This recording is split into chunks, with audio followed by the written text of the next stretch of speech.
여러분 안녕하십니까? 오늘 함께 나누는 생명의 말씀은 고린도전서 15장 12절에서 19절의 말씀이 되겠습니다. 제가 몇 구절 공독하겠습니다. 15장 12절 그리스도께서 죽은 자 가운데서 다시 살아나셨다 전파되었거늘 너희 중에 어떤 사람들은 어찌하여 죽은 자 가운데서 부활이 없다고 하느냐. 17절입니다.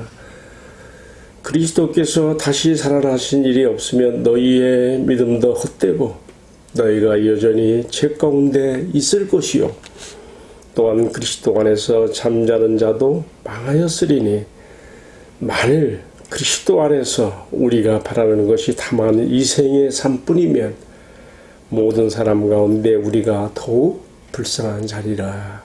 아멘.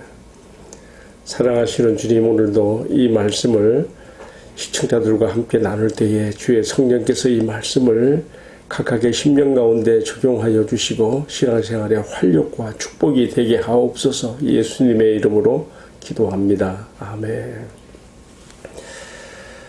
고린도 교회가 지금 에베소에서 선교 사역을 하고 있는 사도 바울에게 많은 질문을 보냈습니다. 교회 안에서 파생되고 있는 여러 가지 문제들이지요. 그 중에 하나가 이제 바로 이 부활에 대한 문제입니다. 그래서 오늘 첫 번째 12절에 시작하는 말씀을 보게 되면 너희 중에 어떤 사람들은 어찌해서 죽은 자의 부활이 없다고 하느냐. 예수님의 부활에 대해서 많이 가르쳤는데, 그래서 예수님의 부활은 곧 모든 사람들의 인류의 부활과도 관계된다고 가르쳤는데, 사람이 죽으면 그걸로 끝이지 무슨 또 다시 살아나는 부활이 있겠는가라고 의문을 가진 사람들이, 불신하는 사람들이 많이 있었던 것 같습니다. 여기에 대해서 지금 사도 바울은 고린도전서 15장을 통해서 증언하고 논증을 하고 있습니다. 먼저 앞선 말씀 15장 1절로 11절까지에서는 이 예수님의 부활의 최고의 증거로서 성경의 권위를 말하고 있습니다. 이는 그리스도께서 성경대로 우리 죄를 위하여 죽으시고 장사 지낸 바 되었다가 성경대로 사흘 만에 다시 살아나사, 이렇게 말씀하고 있어요. 자, 예수님의 부활의 가장 큰 최고의 증명 권위는 무엇인가? 우리 예수님은 성경에 기록된 대로 죽었다가 다시금 또 성경에 기록된 대로 살아나셨다는 것이죠. 심지어는 죽음의 세계에 들어갔다가 나오는 기간이 사흘 만에라는 것도 강조가 되고 있어요. 자, 예수님의 부활을 입증하고 증명하는 첫 번째 최고의 증거는 성경에 기록된 말씀대로라고 하는 것. 그 다음에 두 번째가 뭐냐는 거면요, 사도 바울은 이어서 부활하신 예수님을 만나게 된 많은 사람들을 15장 2절부터 12절까지 해서 열거하고 있습니다. 모든 사도에게 와. 그리고 또 예수님의 혈육의 동생들, 처음에는 예수님을 자기들의 그냥 형이요 오빠로만 믿었지 예수님이 하나님의 아들이시며 자기들의 가정에 와서 사시다 가신 하나님의 아들 인자로 오신 분인 것을 믿지 않았거든요. 그런데 예수님의 십자가와 죽으심의 이후에 부활하심을 통해서 예수님의 부활을 믿게 되는 것이죠. 그래서 사도 바울이 예수님의 부활의 증인들을 열거할 때에 두 번째로 열거하는 것은 예수님의 혈육의 동생들로서 성경에 나오는 야고보를 비롯한 동생들 이야기도 나옵니다. 뿐만 아니라 예수님의 부활을 이처럼 제자들에게만 몇몇 사람들에게만 보인 게 아니에요. 500여 형제에게 일시에 보이셨다니, 그 말씀은 15장 6절에 나와요. 제 생각에는요, 어쩌면 갈릴리의 한 숲속에서 또는 예수님이 승천하실 때의 그 승천을 환송하고 배웅하는 사람들이 약 500여 명의 사람들이 됐던 것 같아요. 500여 형제에게 일시에 보이셨나니, 그저 뭐 환상 가운데 누가 보고 하면 그거 아니에요. 모든 사람들의 눈에 생생하게 다시 사신 주님께서 제자들을 격려하시고 굳게 하시고 이제는 하늘로 승천하실 때 바로 그 현장에서 주님 모습을 보이셨거든요. 500여 형제에게. 그리고 또 바울은 뭐라 했습니까? 만삭되지 못하였는 자 같은 나에게도 보이셨다.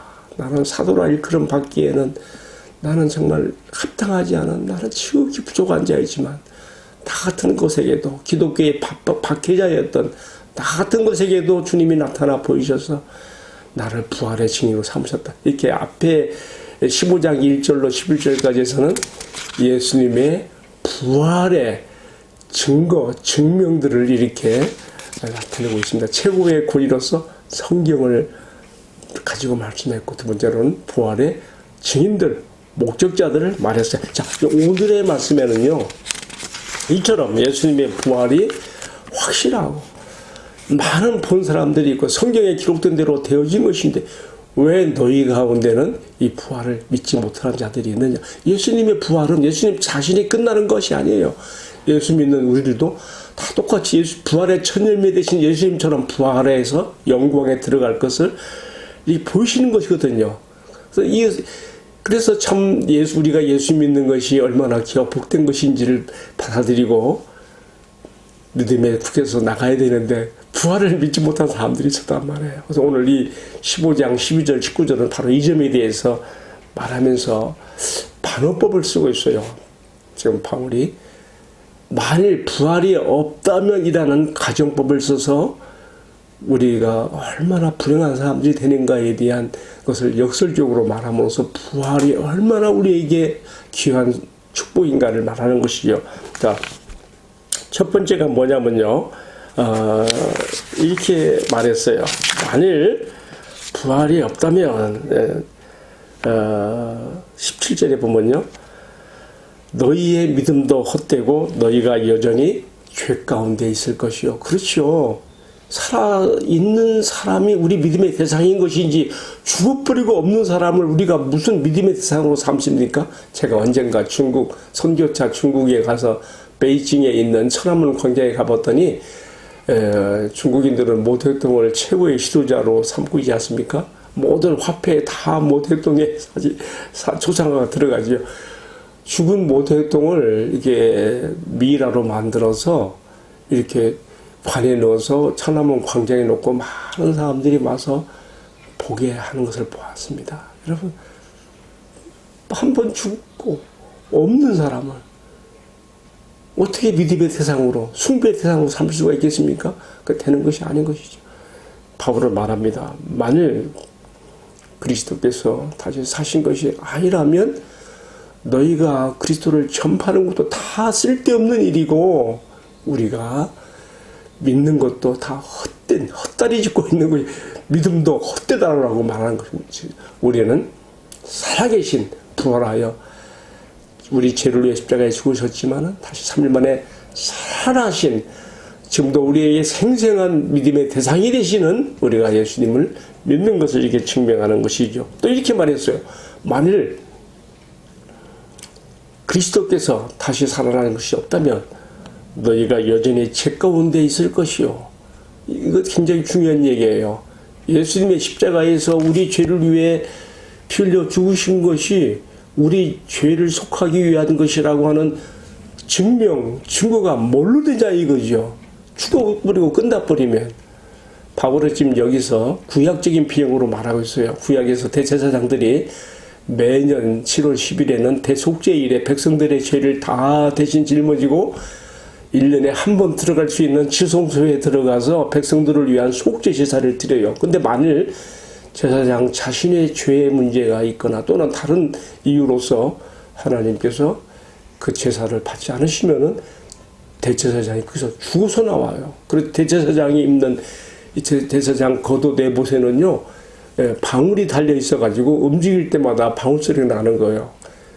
소리가 안 나면은 죽은 줄 알고 그 허리에 길게 연결되어 있는 끈을 잡아당겨서 시체를 밖으로 내는 것이죠. 여러분, 예수님이 우리 죄의 십자가에 죽으시고 무덤에 들어가신 바 되었지만 죽은 자의 세계에 들어가셨지만은 다시 살아나오심으로써 그가 우리를 위해서 십자가에서 피 흘려 대속하신 희생의 제사가 하나님께 받아들여졌고 우리의 모든 죄가 사함 받았다고 하는 증거가 되는 것입니다. 할렐루야. 만일 부활이 없다면 너희가 여전히 죄 가운데 있을 것이요 라는 말씀이 이렇게 해석이 될 수 있는 것이죠. 자, 마지막으로 하나만 더 말씀드릴게요. 18, 19절에 보니까 또한 부활이 없다면, 예수님의 부활, 그 믿는 자의 부활이 없다면 그리스도 안에서 잠자는 자들은 다 망한 것이다. 이렇게 또 말했어요. 만일 그리스도 안에서 우리가 바라는 것이 다만 이 세상의 삶이 전부라고 한다면 우리는 모든 사람 가운데 가장 불쌍한 자들이 되는 것이라고 말하고 있습니다. 여러분, 그렇지 않습니까? 예수 믿는 믿음을 지키기 위하여, 양심을 지키기 위하여, 부활이 있기 때문에, 심판이 있기 때문에, 영원한 생명이 있기 때문에 믿는 자나 믿지 않는 자나 다 똑같이 부활해요. 그러나 예수님 말씀하신 것처럼 요한복음 5장 38, 39절에 말씀했죠. 믿는 자들은 생명의 부활로, 그리고 악한 일을 행한 자들은 심판의 부활로 나오리라. 얼마나 두려운 말씀입니까? 만일 부활이 없다면, 이 세상의 삶으로 모든 것이 끝나는 것이라고 한다면 우리가 예수 믿는 믿음을 지키느라고, 양심을 지키느라고 우리가 주님 앞에 바르게 사는 것이 무슨 의미가 있다는 말입니까? 오늘 말씀의 결론을 내립니다. 저는 오늘 특별히 말씀 가운데 제목을 만일 부활이 없고 이 세상의 삶이 전부라면 우리는 얼마나 헛된 자들이, 얼마나 우리는 불행한 자들인가에 대해서 제목을 걸었는데 그렇습니다. 그러나 우리 예수님의 부활은 이 땅에 살다가는 모든 사람들, 모든 인류의 장래의 부활과도 연결되어 있으며, 이 부활은 예수님께서 말씀하신 대로 요한복음 5장 28, 19절에 말씀하신 대로 혹 생명의 부활로, 믿고 선을 행한 자들, 의를 행한 자들 생명의 부활로, 믿지 아니하고 불의한 악을 가운데 지낸 자들은 심판의 부활로 나온다고 한, 예수님의 부활이 이렇게 중요한 거예요. 우리 모든 장래와 운명에 관련된 것이란 말이죠.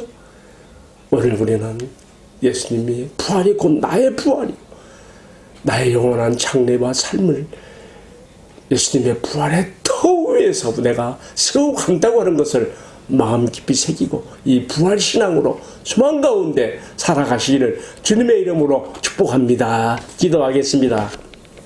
주님, 만일 부활이 없다면 우리의 믿음도 헛되고 우리가 전파하는 것도 헛되고 우리 죄가 사함받았다는 것에 대한 증명도 되지 않고 우리는 이 세상에서 가장 불쌍한 사람들이 되는 것이라고 하였습니다. 그러나 우리 주님 부활하셨고 우리 주님께서 우리를 기다리고 계시며 다시 오실 것이며 천국과 지옥이시며 생명과 심판이 있기에 우리는 주님의 부활로 인하여서 영원한 생명의 보장을 받고 이 땅에 살아가는 우리의 삶이 주님 앞에 의미가 있으며 보장을 받는 것에 대해서 감사 찬양을 드립니다. 이 부활 신앙으로 소망 가운데 든든히 살아가는 저희들이 되게 하여 주옵소서. 주 예수님 이름으로 기도합니다. 아멘. 감사합니다. 오늘도 박해동 묵상 데스크에서 함께 해주신 모든 분들 주님의 이름으로 축복합니다.